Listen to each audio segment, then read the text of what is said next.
ನಟ ಡಿ-ಬಾಸ್ ದರ್ಶನ್ ಎರಡನೇ ಬಾರಿ ಜೈಲು ಸೇರಿ ಪರಪ್ಪನ ಅಗ್ರಹಾರದಲ್ಲಿ ಕಷ್ಟ ಅನುಭವಿಸುತ್ತಿದ್ದಾರೆ. ಇದೀಗ ದರ್ಶನ್ ಪತ್ನಿ ವಿಜಯಲಕ್ಷ್ಮಿ ಅವರು ಪತಿ ದರ್ಶನ್ ಮುಂದೆ ಕಣ್ಣೀರು ಹಾಕಿರುವ ಘಟನೆ ನಡೆದಿದೆ. ಹಾಗಾದ್ರೆ ಏನಿದು ನೋಡೋಣ ಬನ್ನಿ.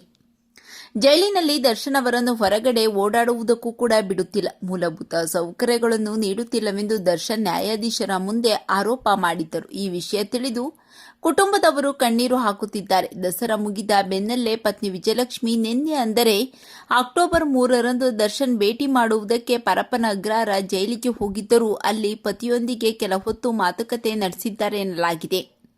ಜೈಲಿನೊಳಗೆ ಸೌಲಭ್ಯಗಳು ಸಿಗದೆ ಕಂಗಾಲಾಗಿರುವ ದರ್ಶನ್ ಅವರ ಸ್ಥಿತಿಯನ್ನು ಕಂಡು ಪತ್ನಿ ವಿಜಯಲಕ್ಷ್ಮಿ ದರ್ಶನ್ ಕಣ್ಣೀರು ಹಾಕಿದ್ದಾರಂತೆ. ಹಾಗೆ ದರ್ಶನ್ ಕೂಡ ತನ್ನ ಪರಿಸ್ಥಿತಿಯನ್ನು ಕಂಡು ಪತ್ನಿ ಮುಂದೆ ಕಣ್ಣೀರು ಇಟ್ಟಿದ್ದಾರೆ. ಎರಡನೇ ಬಾರಿ ಜೈಲು ಸೇರಿರುವ ದರ್ಶನ್ ಜೈಲಿನಲ್ಲಿ ಸೌಲಭ್ಯಗಳು ಸಿಗುತ್ತಿಲ್ಲವೆಂದು ಆರೋಪಿಸುತ್ತಿದ್ದಾರೆ. ಹಾಸಿಗೆ ದಿಂಬು ಇಲ್ಲದೆ ಪರದಾಡುತ್ತಿದ್ದಾರೆ. ಜೈಲಿನ ಅಧಿಕಾರಿಗಳ ಮುಂದೆ ಎಷ್ಟೇ ಬೇಡಿಕೊಂಡರೂ ಸೌಲಭ್ಯಗಳನ್ನು ನೀಡುತ್ತಿಲ್ಲವೆಂದು ಹೇಳುತ್ತಿದ್ದಾರೆ. ಸದ್ಯ ನ್ಯಾಯಾಲಯದಲ್ಲಿ ಈ ಬಗ್ಗೆ ವಿಚಾರಣೆ ನಡೆಯುತ್ತಿದೆ. ಇತ್ತ ದರ್ಶನ್ ನೋಡುವುದಕ್ಕೆ ಪತ್ನಿ ವಿಜಯಲಕ್ಷ್ಮಿ ಗಂಟೆಗಟ್ಟಲೆ ಜೈಲಿನ ಮುಂದೆ ನಿಲ್ಲಬೇಕಿದೆ. ಜನಸಾಮಾನ್ಯರ ನಡುವೆ ಜೈಲಿನ ಹೊರಗೆ ಕಾಯಬೇಕಾದ ಪರಿಸ್ಥಿತಿ ನೋಡಿ ತುಂಬಾನೇ ಬೇಸರ ಮಾಡಿಕೊಂಡಿದ್ದಾರೆ ವಿಜಯಲಕ್ಷ್ಮಿ ಅವರು.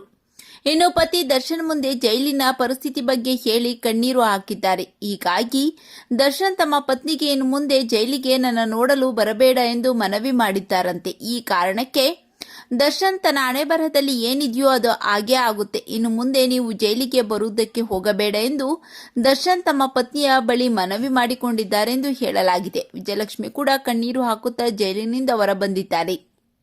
ದರ್ಶನ್ ಅವರ ಬಗ್ಗೆ ನಿಮ್ಮ ಅನಿಸಿಕೆಗಳನ್ನು ಕಾಮೆಂಟ್ ಮಾಡಿ ತಿಳಿಸಿ.